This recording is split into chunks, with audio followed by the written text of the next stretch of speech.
জীবনে যত বন্ধুত্বই করলাম সবগুলোই ধরা খাইলাম। আজকে আপনার কাছে জানতে চাচ্ছি, ভালো বন্ধু চেনার আলামত কি? যে একজন বন্ধু নির্বাচনের ক্ষেত্রে আমরা কোন কোন বিষয়গুলো খেয়াল করব। কিছু বন্ধু আছে যারা খালি মাল খাইতে আসে আর টাকা ঋণ নিতে আসে। কিছু বন্ধু আসে যে বন্ধুর বাইক আছে, বাইক দিয়ে ঘোরা যাবে, তাই না, এরকম নিয়তে। আর কিছু বন্ধু আসে ওয়ারাজুলানে তাহাব্বা ফিল্লাহ ইজতামা আলাইহি ওয়া তাফাররাকা আলাইহি, তারা আসে হচ্ছে সম্পর্ক গড়তে, আল্লাহর জন্য একে অপরকে ভালোবাসতে, আল্লাহর জন্য সম্পর্ক ছিন্ন করতে। এখন আমি আমার ভাইদেরকে বলবো, বোনদেরকে বলবো, আল্লাহর হাবিব সাল্লাল্লাহু আলাইহি ওয়াসাল্লাম তিনি কিছু নিয়ম নীতি বলে দিয়েছেন।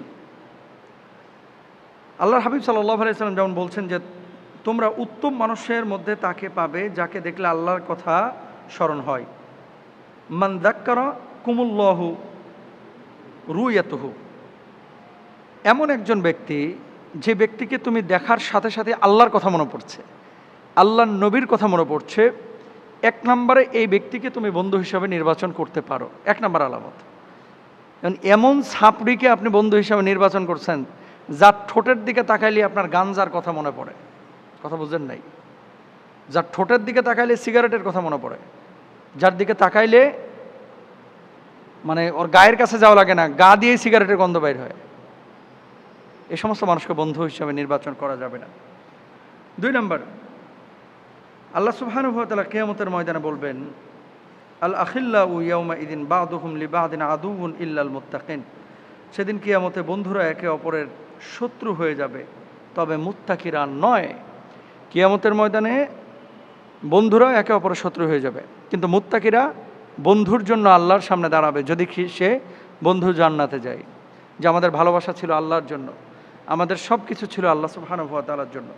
সুতরাং 2 নম্বর, দিনদার সঙ্গী, যিনি নামাজ পড়ে, রোজা করে, হজ করে, যাকাত দেয়, মানুষের সাথে ঠকবাজি করে না, সুন্দর আখলাক আচরণ করে, এরকম মানুষকে বন্ধু হিসেবে নির্বাচন করবেন।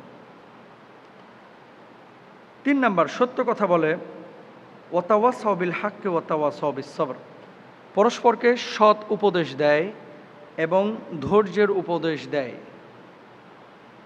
সৎ উপদেশ, যখন কোনো মানুষকে দেখবেন যে মানুষটা বারবার মানুষকে সৎ উপদেশ দিচ্ছে এবং মানুষকে ভালো কিছু কাজে আদেশ করতেছে, এরকম মানুষকে বন্ধু হিসেবে নির্বাচন করেন। আল্লাহ সুবহানাহু ওয়া তাআলা এই সমস্ত মানুষগুলোকে সফলকাম মানুষও বলেছেন। এরপরে 4 নম্বর, ভালো চরিত্রের অধিকারী, আল মারউ আলা দীনি খালিলি, মানুষ তার বন্ধুর দিনের ওপরে থাকে। আর যখন আপনি ভালো মানুষের সাথে মিশবেন, আপনি ভালো কিছু করবেন, খারাপ মানুষের সাথে মিশবেন, খারাপ কিছু করবেন, এই তো। কারণ সৎসঙ্গে সর্ববাস, অসৎসঙ্গে সর্বনাশ। এই জন্য বন্ধুত্ব নির্বাচনের ক্ষেত্রে 4 নম্বর বিষয়টা, সে ভালো চরিত্রের অধিকারী কিনা এটা দেখবেন। তারপরে জীবনসঙ্গী হওয়ার ক্ষেত্রেও কিন্তু এটা দেখতে হবে যে দিনদার এবং তাকওয়াবান কিনা, সেই ব্যক্তিটা উত্তম চরিত্রের অধিকারী কিনা, সেই ব্যক্তি বিশ্বস্ত এবং আমানতদার কিনা, পারিবারিক জীবনে সে দায়িত্ব কতটুকু পালন করবে, রেসপন্সিবল পারসন কিনা, এটা বোঝার আলামত হচ্ছে সে আবার তার বাপ মার খোঁজখবর রাখে কিনা। তারপরে দয়া এবং ভালোবাসা তার ভিতরে আছে কিনা, চোখ এবং হৃদয়ের প্রশান্তির কারণ হচ্ছে কিনা। এই 8-9টা পয়েন্ট, এগুলো মাথায় রাখবেন, তাহলে দেখবেন লাইফ পার্টনার ভালো হবে, ভালো বন্ধু হবে।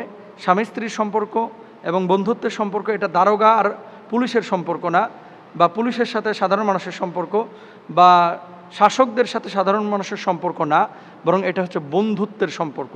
এখানে ডর ভয় না, এখানে দায়িত্ববোধ থাকবে, সম্মান থাকবে, ভালোবাসা থাকবে, ইনশাআল্লাহ।